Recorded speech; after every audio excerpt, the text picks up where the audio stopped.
विश्व ग्लोकोमा सप्ताह हम मना रहे हैं और हमारे बीच में है मशहूर नेत्र चिकित्सक डॉक्टर अनिल कोठारी। डॉक्टर कोठारी, आपका स्वागत करते हैं। डॉक्टर कोठारी, ग्लोकोमा होता क्या है, इसके बारे में थोड़ी सी जानकारी हमारे श्रोताओं को पहले दें, फिर और बातें करेंगे। ग्लोकोमा जिसको हम लोग आम भाषा में काला पानी की बीमारी बोलते हैं।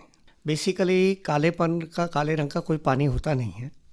काला पानी इस बीमारी का नाम इसलिए दिया गया है कि पहले किसी ज़माने में जब जिसको काले पानी की सज़ा मिलती थी तो ये समझा जाता था कि वो गया वापस नहीं आएगा। उसी तरीके से इस बीमारी में जो रोशनी चली जाती है, इसकी बीमारी की वजह से जो रोशनी का नुकसान होता है वो वापस नहीं आ पाती है। इसलिए इस बीमारी का नाम काला पानी कहा जाता है। ग्लोकोमा हम लोग अपनी टेक्निकल लैंग्वेज में ग्लोकोमा बोलते हैं। इसमें क्या होता है कि देखिए, आँख में कई तरह के तरल पदार्थ होते हैं। एक तो सबसे ऊपर तो आपने देखा होगा आंसू बनते हैं, और आंसू आँख को गीली करके साइड में अंदर वाली नाक के पास जो नली होती है उसमें चले जाते हैं। तो ये कंटिन्यूस प्रोसेस है जो चलता रहता है। दूसरा पानी अंदर होता है। अंदर आँख के अंदर दो तरह के पानी होते हैं। एक होता है बिल्कुल लिक्विड जैसा, जिसको अपन जो एक्वस कहलाता है, एक्वस ह्यूमर। और दूसरा होता है थोड़ा गाढ़ा, शहद के माफिक गाढ़ा होता है, उसको विट्रेस जेल कहते हैं हम। तो विट्रेस जेल आँख के पीछे हिस्से में रहता है, पर्दे के आगे, और वह आँख की शेप को मेंटेन करता है। आँख के पीछे वाले हिस्से को सारा जो न्यूट्रिशन, जिसको खाना बोलते हैं, अंदर वाला जो टिश्यू है, जो ऊतक है, उन लोगों को खाना मिलता है उन लोगों को। और आगे वाला जो हिस्सा है जिसको अपन देखते हैं, ये काली पुतली जो होती है, काली पुतली के और पीछे लेंस होता है जिसके थ्रू प्रकाश की किरणें अंदर जाती है। इनके बीच में एक तरल पदार्थ होता है जिसको हम एक्वस ह्यूमर बोलते हैं। ये एक्वस ह्यूमर कंटिन्यूस आँख में बनता है और वापस अंदर के रास्ते ही निकल जाता है। तो इसके जो रास्ते होते हैं उनमें कभी भी रुकावट होती है किसी भी कारण से, चाहे वो अनुवांशिक हो, चाहे अंदर कोई जो बनावट में गड़बड़ हो, या कोई बीमारी की वजह से, या सूजन की वजह से, किसी भी वजह से अगर वो रुकावट होती है तो पानी की आवक तो बन रही है मगर निकलने में मुश्किल आ रही है। तो रुकावट की वजह से अंदर वाला प्रेशर बढ़ता है, और जब वो प्रेशर बढ़ता है तो प्रेशर पीछे वाली जो नस है, जिससे अपन रेटिना पे जो ऑप्टिक नर्व होती है, जिसकी वजह से अपनी सारी जो इमेज है वो दिमाग में पहुंचती है, उस पर असर पड़ता है। उसके तंतु नुकसान हो जाता है और परमानेंट ब्लाइंडनेस शुरू हो जाती है। ये बीमारी में होता है। और सबसे पहले जो इसमें सिम्टम्स होते हैं वो होता है कि शुरुआत में दिनों में मरीज को पता ही नहीं पड़ता है कि बीमारी हो रही है। तो इसमें क्या होता है कि बेसिकली सबसे पहले जो लॉस होता है वो आँख के घेरा कम होता चला जाता है। अपन जैसे है ना, सामने दिख रहे हैं, तो सामने देखने के बावजूद भी अपने साइड में क्या हो रहा है अपने को मालूम होता है। कोई चीज़ पड़ी है या कोई आदमी हिल रहा है, आ रहा है, जा रहा है, तो मालूम पड़ता है। तो ये जो घेरा कहता है, इसको फील्ड ऑफ विजन कहते हैं हम लोग। और ये फील्ड ऑफ विजन ग्लोकोमा में सबसे पहले धीरे धीरे इसका दायरा होता है वो कम होता चला जाता है। और इतना दायरा कम हो जाता है कि आपने देखा होगा जो अपने घरों में भोंगरी नहीं होती हवा खींच फूंकने की ट्यूब, तो वो ट्यूब आँख के आगे लगा तो इस तरह की रोशनी इतना कम हो जाता है। रोशनी बिल्कुल छोटे से घेरे के माफिक ट्यूब में से जब आप देख रहे हो, और उसके बाद सामने वाली रोशनी जाना चालू होती है, तब इंसान को पता पड़ता है कि कुछ गड़बड़ हो रही है। तब तक वो सारा साइड वाली रोशनी चली जाती है। तो ये है बीमारी के बारे में मोटे तौर पर। डॉक्टर कोठारी, ये जो आप बता रहे हैं कि साइड का विजन धीरे धीरे जाना शुरू होता है, एक आम व्यक्ति क्या ये पता लगा सकता है कि अब धीरे धीरे मेरी दृष्टि साइड से जा रही है और संभवतः मुझे ग्लोकोमा है और मुझे एक नेत्र चिकित्सक के पास जाना चाहिए? देखिए, आम आदमी के लिए तो बड़ा मुश्किल होता है, मगर मोस्ट ऑफ देखिए, पहले मैं आपको बता दूं कि 2 से 3% पॉपुलेशन होती है वो ग्लोकोमा से सफ़र होती है रफली। तो परसेंटेज वाइज ऑफ कोर्स ये मोतिया के बाद में सबसे बड़ा कारण है आँख में, मतलब आँखों की रोशनी खोने का या आँखों का डैमेज होने का, रोशनी डैमेज होने का। तो इसमें रूटीन के, तो इसमें क्या होता है, मैं आपको छोटा सा ये बता दूं बाइफर्केशन, कि ग्लोकोमा 2 तरह के होते हैं। एक तो होता है सिंपल ग्लोकोमा, एक होता है एंगल क्लोजर, जिसमें अंदर रास्ता बंद हो जाता है। और सिंपल ग्लोकोमा इतना स्लो चलता है कि जैसे आपको उदाहरण दूं, गेहूं की एक बोरी है, उसमें से आप एक एक दाना रोज़ निकालते जाओ तो आपको पता ही नहीं पड़ेगा। और जिस दिन आधी बोरी ख़त्म हो गई उस दिन आपने अचानक देखा ये क्या हो गया है, तो माथा ठनकता आपका, ये क्या गड़बड़ हो गया। तो इसी तरीके से वो सिंपल ग्लोकोमा जो है वो इसी तरीके से डायग्नोस होता है। जो कंजेस्टिव, एक्यूट कंजेस्टिव या हम लोग एंगल क्लोजर ग्लोकोमा बोलते हैं, उसमें क्या होता है, अंदर एकदम रास्ता बंद होते ही के प्रेशर अचानक बढ़ता है और उससे एकदम अटैक होता है काले पानी का अटैक, जिसको बड़का बोलते हैं, आम आदमी जो गाँव में बड़का चल गया है ना, या मोतिया फूट गया, उस तरीके से भाषा बोलते हैं। तो उसमें तो मरीज आ जाता है, फटाक से दर्द होता है, लाल हुई, रोशनी कम हुई, माथा बहुत ज़्यादा दर्द हुआ, इतना सीवियर दर्द होता है कि आदमी सुसाइड कर ले, इतना भयंकर दर्द होता है इसमें। और सिंपल ग्लोकोमा में नहीं मालूम पड़ता है, तो उसके लिए एक ही है कि 2-3 बातें होती हैं। या तो नॉर्मल रूटीन चेक, हालांकि अब अवेयरनेस बढ़ती जा रही है, हेल्थ अवेयरनेस, तो पब्लिक अपने आप टेस्ट करवाने भी आते हैं। आजकल मरीज अपने आप आते हैं कि साहब मैं तो क्यों खाली रूटीन चेकअप कराने का आया हूँ। तो ये सारी चीज़ें जो होती है सिंपल ग्लोकोमा, रूटीन एग्जामिनेशन के दौरान जब मरीज केवल टेस्ट के लिए आता है या किसी और चीज़ के लिए आता है और हम उसकी सारी जाँच करते हैं, उसकी फंडस की जाँच करते हैं, उसका प्रेशर लेते हैं, तो इन चीज़ों में ये हम लोगों के उसमें शक के घेरे में आ जाते हैं कि जैसे 2 से 3% है, तो समझो आप 10% केसेस हमारे शक के घेरे में आ जाते हैं। या हम लोगों को उसमें कुछ ऐसा नस पे दबाव लगता है या अंदर कोई पिटिंग लगती है, इस तरीके से, या बाई चांस हमने रूटीन में प्रेशर चेक किया और प्रेशर ज़्यादा लगता है, तो वो हमारे शक के घेरे में आ जाते हैं। और जो शक के घेरे में आते हैं तो उसको हम लोग इन्वेस्टिगेट करते हैं, और इन्वेस्टिगेट करने पर उसमें से मैंने बताया 2 से 3% केसेस उसमें से पॉजिटिवली निकलते हैं।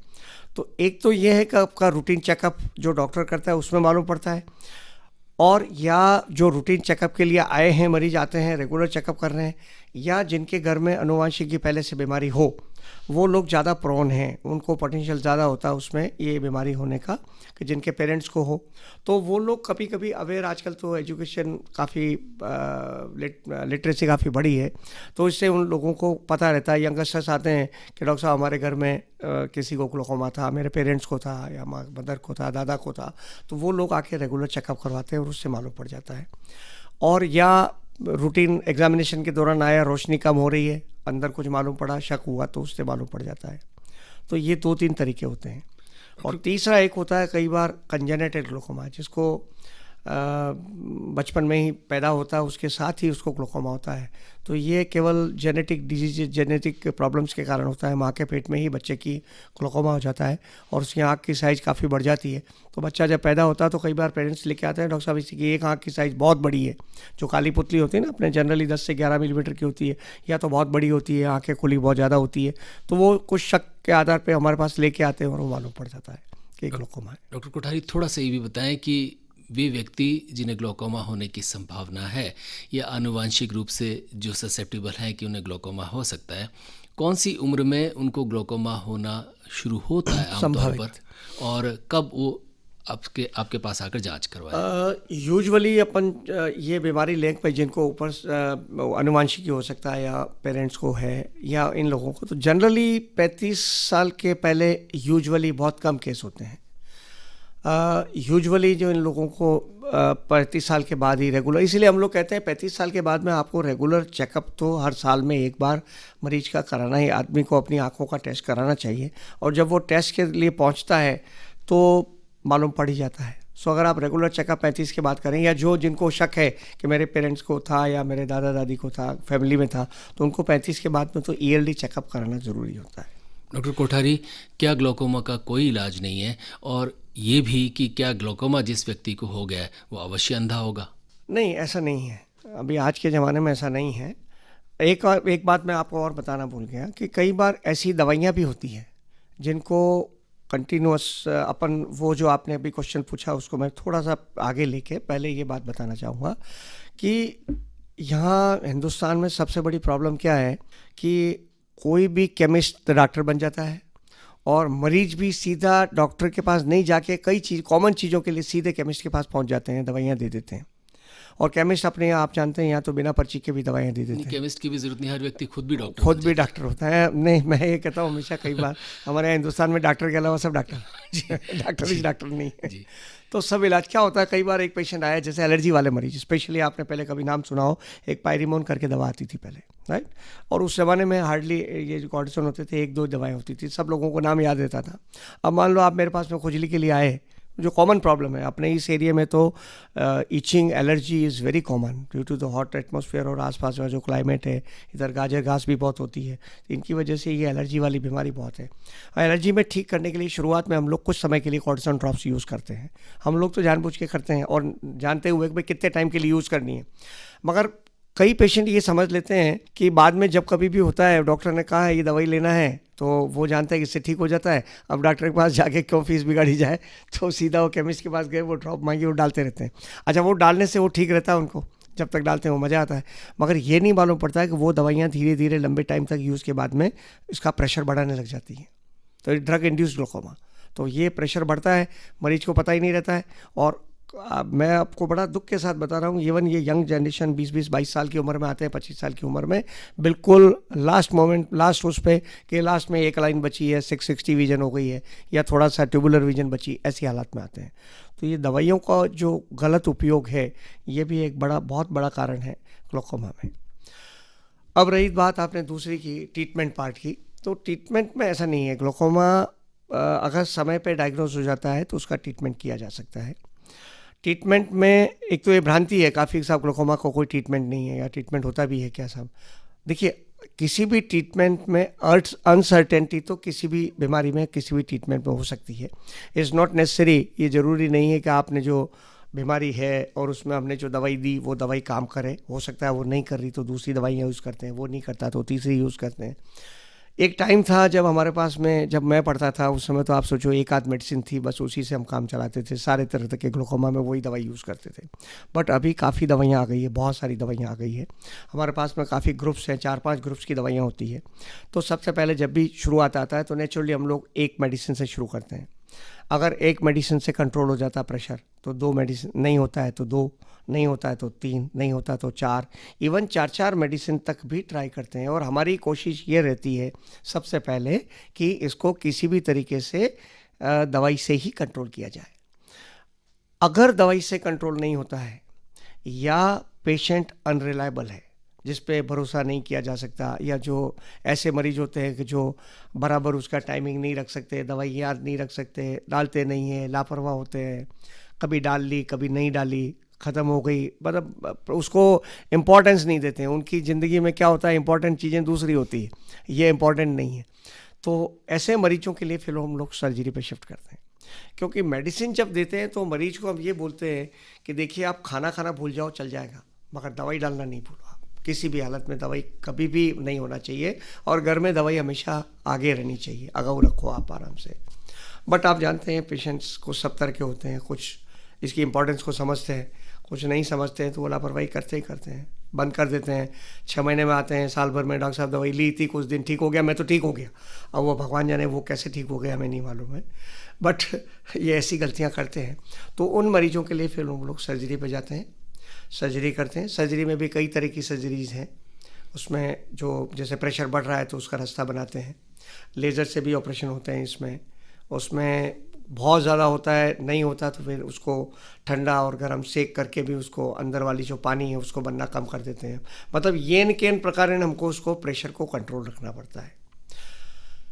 नॉर्मली आँख का प्रेशर 8 से शुरू होकर 18-20, ये वैसे तो नॉर्मल 20 तक होता है, बट हम लोगों की नीयत हमेशा उसको थोड़ा सा नीचे रखने की होती है।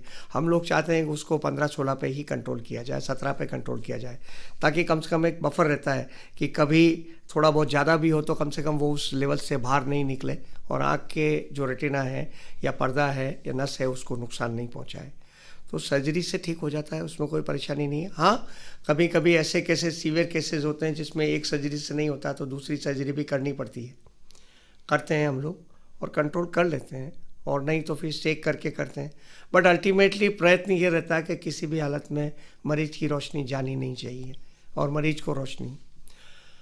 कभी कभी ऐसा होता है कि आपका एडवांस केसेस में बहुत ज़्यादा जो मरीज काफ़ी लेट आया हो और उसमें मान लो ऑपरेशन भी किया हमने, ऑपरेशन करने के बाद प्रेशर बिल्कुल डाउन रहता है, उसके बावजूद भी मरीज की रोशनी कम होती चली जाती है।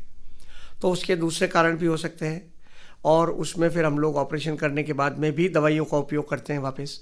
तो कुछ भी करके ये नहीं, ऐसे हालांकि केसेस बहुत कम होते हैं कि जिसमें प्रेशर कंट्रोल होने के बाद में भी रोशनी कम हो, ऐसे केसेस कम होते हैं। बट हमारी कोशिश ये रहती है कि एन के एन प्रकार है, मगर ये भ्रांति नहीं रहनी चाहिए कि ग्लूकोमा का इलाज नहीं होता है। ग्लूकोमा का बिल्कुल इलाज होता है, इलाज किया जाता है। शर्त एक ही है कि मरीज उसमें सिंसियर रहे, ईमानदार रहे, रेगुलर रहे। ये वाली सारी बात रहती है। डॉक्टर कोठारी, जाते जाते हमने ग्लोकोमा पर खूब सारी बातें की, लेकिन थोड़ा सा ये भी बताएं कि आँखों का स्वास्थ्य है वो अच्छा बना रहे और ग्लोकोमा ना हो या हो तो नियंत्रित हो जाए, इसके लिए क्या क्या चीज़ें एक आम व्यक्ति को अपनी आदत में डाल लेनी चाहिए?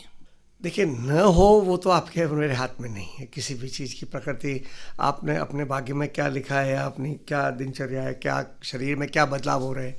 आई ऑलवेज टेल के ये जो शरीर भगवान ने बनाया है, ये पंडोरा बॉक्स है। इसके अंदर क्या होता है नोबडी नोज़। हम ऊपर से सब अपनी अपनी नॉलेज के अनुसार, ज्ञान के अनुसार अंदाज लगाते रहते हैं, ये है, ये नहीं है। बट वस्तु स्थिति अंदर सेलुलर लेवल पे क्या हो रहा है, ओनली गॉड नोज। तो ये तो नहीं है।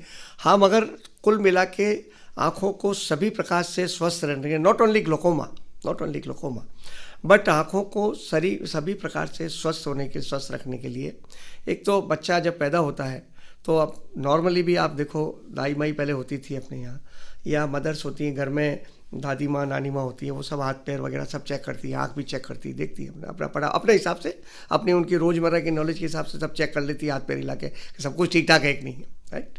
सो अगर नहीं गड़बड़ होती तो एक दफ़े डॉक्टर के पास पहुँचना ही चाहिए। आँख में छोटी सी भी कोई बीमारी हो, बच्चों को हो, तो कम से कम डॉक्टर की जल्दी से जल्दी राय लेके अपनी मर्जी से दवाइयाँ नहीं डालनी चाहिए।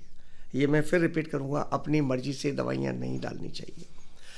दूसरा, बच्चा जब 4-5 साल का हो जाए, अब थोड़ा पढ़ने लिखने लग जाए, समझने लग जाए, चार्ट पढ़ने लग जाए, कुछ भी, तो एक दफ़े भले वो आपकी बात का जवाब नहीं दे पाए, भले वो ये नहीं समझ पाए कि भाई ये अच्छा है वो अच्छा है, बट स्टिल अगर वो पढ़ पाता है तो हमेशा एक बार आई चेकअप ज़रूर हो जाना चाहिए, ताकि उसकी आँख में अगर कुछ भी गड़बड़ हो, चाहे वो ग्लोकोमा हो, चाहे दूसरी डिजीज़ हो, चाहे टेढ़ापन हो, ये सब चीज़ें उसी समय ज्ञात हो जाना चाहिए। दूसरी बात, हालांकि थोड़ा सा इस सब्जेक्ट से हटके, मगर मैं बताना चाहूँगा कि आँखों में बच्चों में कई बार पेरेंट्स ऑब्जर्व करते हैं टेढ़ी हो रही है आँख, हल्की सी टेढ़ी होती है। पेरेंट्स अगर ऑब्जर्वेंट हैं, बहुत ज़्यादा है ना, आजकल तो 1 या 2 बच्चे होते हैं तो सब पेरेंट्स ध्यान रखते हैं, मगर कई बार लापरवाही में भी हो जाता है। बच्चे को आपको देखते देखते तो लगता है थोड़ा सा टेढ़ा है, थोड़ा सा टेढ़ा हुआ, थोड़ी देर के लिए हुआ, तो ये थोड़ी देर के लिए हुआ वापस ठीक हो गया, थोड़ी देर के लिए हुआ वापस ठीक हो गया, अपन उसको इग्नोर करते रहते हैं। तो ये बेसिकली प्रकृति, भगवान की तरफ से एक आपको इंडिकेशन होता है कि भाई आप डॉक्टर के पास जाओ, और अगर आप नहीं सुनते उसकी बात तो एक दिन वो पक्का परमानेंट टेढ़ा करके दे देगा। बच्चों में जब भी टेढ़ापन होता है तो ये हमेशा चश्मे की 90% केसेज में चश्मे की वजह से होता है, रोशनी कमी की वजह से, और उसमें से 90% बच्चे चश्मे से ठीक हो जाते हैं। तो पेरेंट्स को ये अच्छी तरह समझना चाहिए कि अगर ऊपर वाले की तरफ से कोई वार्निंग आ रही है, यार टेढ़ा हो रहा है, अंदर की तरफ बाहर की तरफ कुछ भी हो, एक दफ़े आप ज़रूर टेस्ट करवाइए और ये सब चीज़ें ठीक हो जाती है। उसके बाद देखिए, आपको अपने बच्चे की जो केयर है वो 14-15 साल तक करनी है। 14 साल के बाद में तो वो आपको स्कूटर में बिठा के मेरे पास लाएगा, अंकल जरा इनकी भी टेस्ट कर दो। सो आपको अपने बच्चे की केयर केवल 13-14 साल तक, जब तक वो थोड़ा सा समझदार हो जाए तब तक करनी है, उसकी चिंता नहीं करनी चाहिए। और अगर कोई भी बीमारी है तो उसका इलाज लेने में हिचकना नहीं चाहिए। इवन चश्मा भी डॉक्टर कह रहा है भाई है ज़रूरी तो लगा लीजिए। आजकल क्या होता है, पेरेंट्स पहले चश्मा लगाने के पहले पूछते हैं कि भाई उतरेगा कब। अरे भाई तू चढ़ा तो सही, बाद में उतरने की बात करेंगे। सो उतरने की बात तो छोड़ दीजिए, मगर अगर डॉक्टर कोई राय देता है तो वो बराबर लेना चाहिए। तीसरा, जो मैंने बताया आपको पहले भी, कि दवाइयों का उपयोग डॉक्टर की बिना राय के नहीं करना चाहिए। ऐसे कई केसेस आते हैं, not only glaucoma but even आँख में घाव हो जाता कर जाता है, या घर में किसी के दवाई पड़ी है अपनी और उठा के साहब ये तो दवाई काम आई थी तो ये ले लो काम, और उसके फिर दूसरे इफ़ेक्ट होते हैं। और एक और बात ज़रूरी है, घरों में अपनी दवाइयाँ जो बच जाती है ना, कि साहब अभी तो ये एक्सपायर नहीं हुई। देखिए, आँख की ड्रॉप के बहुत छोटा सा वो है, बट बहुत ध्यान रखने वाली बात है। आँख की जो ड्रॉप होती है उसमें 2 एक्सपायरी होती है। एक तो एक्सपायरी उस पर लिखी हुई है, जब तक आपने बोतल नहीं खोली वो तो एक्सपायरी तब तक ठीक है, मगर एक बार बोतल खुल गई तो इसको महीने 35 दिन के अंदर अंदर यूज़ कर लीजिए, नहीं तो उसको घर में मत रखिए, लालच मत करिए कि इसमें इतनी दवा है, फेंक दीजिए उसको, क्योंकि वो पड़ी हुई दवाई बाद में किसी ने यूज़ करी तो आँख पे इरिटेशन होता है, नुकसान हो सकता है। तो ये चीज़ों का ध्यान रखना चाहिए। और बड़े तो बाद में अगर डॉक्टर कहता है ग्लोकोमा का थोड़ा सा भी डाउट है करे, तो डेफिनेटली आपको उसका एग्जामिनेशन कराना चाहिए। और अगर ग्लोकोमा आपको डायग्नोस किया है, देखिए एक और बात बताऊं मैं, ग्लोकोमा के डायग्नोसिस में हम लोग एकदम उतावलापन नहीं करते हैं। एक बार प्रेशर कम आया तो हम नेचुरली सारी जांचें करते हैं, और जांच करने के बाद में अगर उनको ग्लोकोमा डायग्नोस हुआ है तो फिर वो उसका ट्रीटमेंट लाइफस्टाइल बिल्कुल बदल जाती है। तो अगर एक बार आपको ग्लोकोमा डायग्नोज किया तो आप बराबर जीवंत पर्यंत उसके मरीज रहेंगे। प्रेशर कंट्रोल है, उसके बाद में भी आप डॉक्टर से बराबर जांच कराइए और बराबर दवाइयों का उपयोग करते रहिए। डॉक्टर अनिल कोठारी, आपका हृदय से आभार।